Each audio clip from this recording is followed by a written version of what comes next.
the Vice President Lenny Robredo. This is my first time to meet you personally.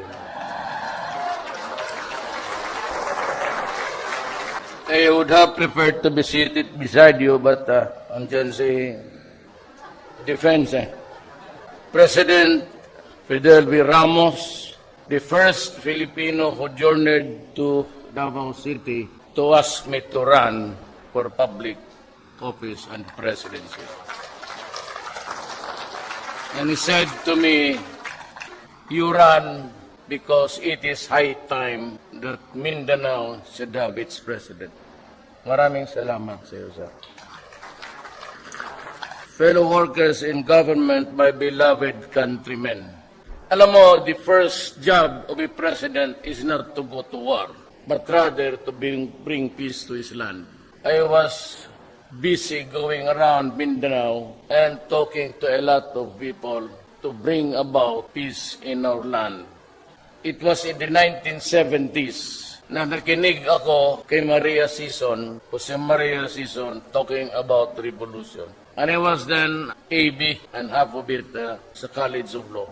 And I am now 71 years old, and the Communist Party is still talking of a revolution. Kaya sinabi ko sa kanila initially, anong gusto ninyo sa bayan natin? I was a student. Ako lulo na ako ngayon at naging presidente pa. I don't know really why. You have to supply the answer. Maybe President Ramos can give us an idea. And since Nor is a friend of mine, and I said, Nor, we're about to go. Matanda na tayong dalawa. Are we still going to fight at this time? My job is to bring peace. My job is to talk to the enemies of the state, to the Communist Party of the Philippines, to the MILF, and to the MN, and see if I could make a difference in our lives. At baka matsambahan ko na magkaroon tayo ng mapayapa. And if that happens, really, I can retire happy and I can look back and say that I did my duty in nation building. It is not a war to be fought forever. We cannot fight forever. We might have the weapons, the armaments, and the bullets, but the mortars. But that does not make a nation. My job is to bring peace. Alam mo, sa totoo lang, we can only take so much. I am not warning Abu Sayyaf, but I said there will always be a time for reckoning. And so also with the problem now, a very serious problem of the country. Saan ka nakakita dito ng gobyerno na ang trafficking ng drugs is being controlled inside the Bilibid prison? Sa atin lang. At parang sampal yan ng ilang beses. And how it came about into being is really, well, I would have said, in neglect. How can it happen na kung mag-inspection ka sa Bilibid, you have to ask permission from the idiots inside? Ay, nako. This is my first day.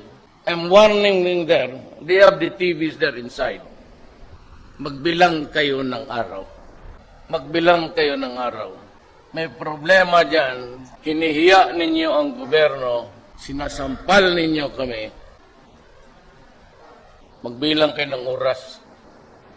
Ayoko ng araw.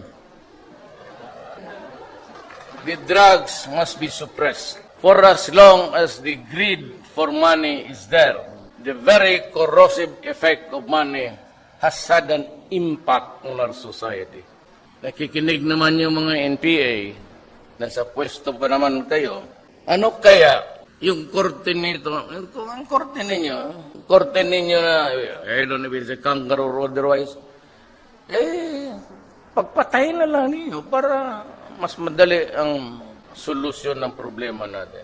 You do not shoot anybody just because you see them walking. But I know you have this validation. Kung you just walk it, tatapusin na ninyo yan. Mas mabuti, wala na rin kayong ginagawa. There's a slowdown in the fighting. Why should we be fighting? And as a matter of fact, I'm just awaiting for the arrival of season to talk to him. And maybe, just maybe, in the fullness of God's time, we can have peace amongst us. Yung mga droga ay malala. And I have to call in the armed forces of the Philippines to help. And in this our society now, nagbabaha yung droga, and drug lords, and the criminals. And there were a lot of Chinese citizens, Filipino or otherwise, kidnapped, ransom demanded, but they would never really return. So tinapon lang nila kung saan ilibing nila kung these are the things that we have to stop. Not cruel, but I would be harsh. And wala akong tolerance sa droga. Zero. We will eliminate the drug lords once and for all. Bitawan na ninyo yan o kainin na ninyo ngayon ang supply ninyo. O nawala na talaga ang pasensya ko sa inyo. Iniinsulto ninyo kami. Hinuling ko nga kayo sa Davao kasi nagluluto kayo ng Cebu. Hindi ko kayo pinatay dahil magalit ang human rights. Dinala ko kayo dyan sa Muntinlupa after conviction at pagdating dyan, nagluluto na naman ng Cebu. Anong klase? Noon kasi hindi ako presidente. Ngayon, we'll just have to make some adjustment. You know, there is always a time for everything. There is always a time for you to make money and make a mockery out of our laws. There's always a time for you to be in control even if you are inside the prison. But there is always a time to rest and to die. Ganon ang buhay. As you are born, there's also death. I'm not threatening you, I'm just telling you that there is always a time. And for us, the security forces, the armed forces and the police, there is always a time. We can only take so much in so. We can only take so much hanggang kaya na ng sikmura natin. Ako ay nasusuka na. And you have to help me put a stop. In the final days of the campaign at Luneta, I gave this statement and I said, I will put at stake my honor, my life, and the presidency. Sinabi ko sa inyong mga kriminal, lahat kayo, if you destroy my country, I will kill you. If you destroy our children, I will kill you. If I am asked by anybody, including the Commission on Human Rights, I do not know you. Salamat po.